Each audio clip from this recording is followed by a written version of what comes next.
Boys and girls, we're back for another chapter of Hank Zipzer. Help somebody get me out of fourth grade. We left off yesterday with Hank trying to decide should he go into the roll book, the attendance book of his teacher, Ms. Adolph, or should he not? What do you think he is going to do? Remember, Hank loves to write lists, and he never did have a 10th reason. Chapter 4. It was like the roll book was yelling out to me, Hank, open me! Come on, it's easy! Lift up the cover! Open me! I reached my hand out toward its dark blue cover. This was making me plenty nervous. I knew if Miss Adolph ever caught me, it would be curtains.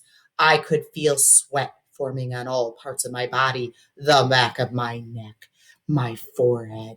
And I don't mean to gross you out, but even in the little wrinkles on my knees. It was really quiet in the classroom. The only sound was the big hand on the clock clicking to the next minute. I took a step forward.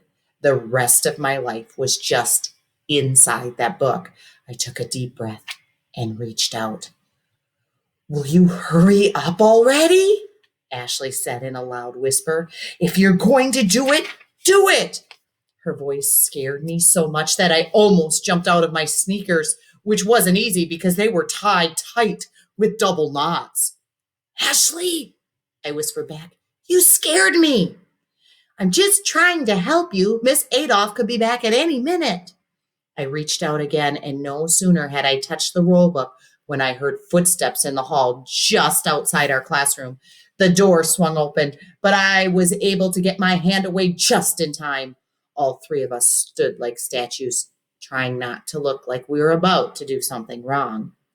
It was Dr. Berger, the learning specialist at our school. Hey, Dr. B, I said, trying to make my voice sound normal. I know her pretty well because I work with her twice a week in the office. Is everything okay, Hank? Dr. Berger asked. You sound funny. I wished I could tell her what was really going on, that I was afraid I was going to have to repeat the fourth grade. But when I opened my mouth, all that came out was, everything's fine, terrific. She didn't look totally convinced, but she's so nice that she wouldn't accuse you of anything unless she knows for sure. Not like Miss Adolph, who accuses you even when you're just thinking about doing something wrong. I was coming by to remind you that we changed our meeting times this week because of parent-teacher conferences, she said to me. Thanks so much, Dr. B, I said. I'm a big fan of reminders. She looked around the room, suddenly aware that there was no teacher in there with us. Are you kids on your way out to recess? She asked. Oh yes, I answered. I'm a big fan of recess, too. Me too, Frankie said. We can't get enough of recess. Isn't that right, guys? Ashley and I nodded like crazy. Dr. Berger looked at us for what seemed like too long. In the silence, we heard the clock tick. Oh my, she said, looking at the clock. I'm late for a meeting with Principal Love. I don't want to leave you here alone, but Miss Adolph should be here any second. I just saw her on her way up from the playground.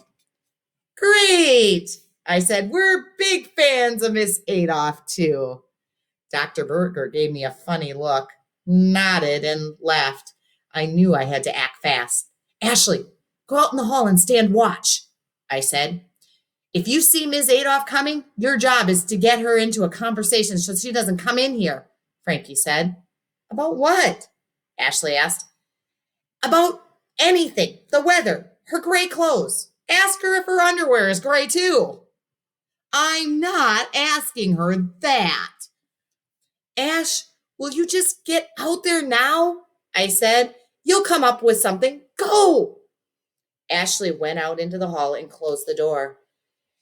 There you go, big guy, Frankie said, pointing to the roll book on the desk. It's all yours. Hit it. I was just about to grab it when the hall door flew open. It scared me so much that I dove under the desk, except that I forgot there's no opening on the other side. I flew right into the big panel of wood that stopped us from seeing Miss Adaw's knees when she was sitting at her desk. Hank, what are you doing down there? It was Ashley at the door. Ashwina, rule number 1 about standing guard, Frankie whispered. Keep your post. But I had an idea, Ashley said. When I see Miss Adolf coming down the hall, I'll knock 3 times. Knock 4 times. Knock yourself out. Just go back out there, Frankie said. I love that about Frankie. He can really take charge. And I really had a headache from hitting the desk. Ashley went back out into the hall, and I stood at the desk staring at the roll book. My hands were shaking a little as I lifted the cover and flipped to the page. It was just attendance records. Where were the grades? That's what I needed to get to. Could you hurry it up, Zip? Frankie said. I'm a slow reader, I answered. You know that. I turned to the next page, and there they were. All 31 names in our class were listed, mine being the last. I kept my word and tried not to look at anyone else's grades. I just let my eyes roll down to the bottom of the page where I knew my name would be. And there, next to my name, were all my grades from the year. There were so many D's in a row, it was hard to keep my eyes focused on following them all the way across the page. Wow, I must be the king of Deville. What's it say, Zip? Frankie asked. Are they keeping you back? I'm looking, I said. Looking is good. Finding is better, Frankie said. Here, let me help. No, I should be the only one doing this, I said, clutching the roll book right to my chest. I don't want you to get caught. Suddenly, we heard a crash in the hallway. It was followed by 3 clomps on the door. Is that a signal from Ashley? I asked Frankie. It didn't sound like any knock I'd ever heard before. Before Frankie could answer, there were 3 more clomps. They had to be the signal. I threw the roll book down at the desk and dashed for the door. Zip, Frankie called out. The book's open. It was. I turned and slid across the linoleum floor like a speed ice skater. As I slid by the desk, I reached out and flipped the book closed, pulled myself around the corner of the desk, and headed back to the door, all in one move. Wow, I should really think about entering the Olympics, but not right now because I'm kind of busy, but I am a good speed skater. Frankie and I flew out into the hall. There was Ashley lying on the ground in front of the door, blocking the entrance. She was holding her knee and rolling around like she was in pain. Miss Adolf was hunched over next to her. Do you think he can stand up now, Ms. Wong? She asked. I don't know, Ashley said. I have a trick knee, and I can never tell when it's going to give out. I've never seen it go out before, said Miss Adolf. That's what I'm telling you about my knee, Ashley said. It's a tricky one. Ashley looked over at us. I nodded at her without actually nodding my head for real. And when you've been best friends with someone your whole life, you can nod without actually nodding, and they know you're nodding. Ashley understood my signal. I think I can try standing now, she said, letting go of her knee. Let me help you up, dear, Miss Adolf said. She reached out and took hold of Ashley's wrist. She pulled her up and leaned her against her chest, sort of tucked it under her armpit. I'm positive I saw Ashley's nose twitch as it faced the armpittal area. And to think Ashley was doing this all for me. I ask you, where are you going to find a friend like that? Thank you, Miss Adolf, Ashley said. See, my knee is much better now. Miss Adolph turned her attention to us. What are you two boys doing inside the classroom during recess? She said. That's a good question, Miss Adolph, Frankie said.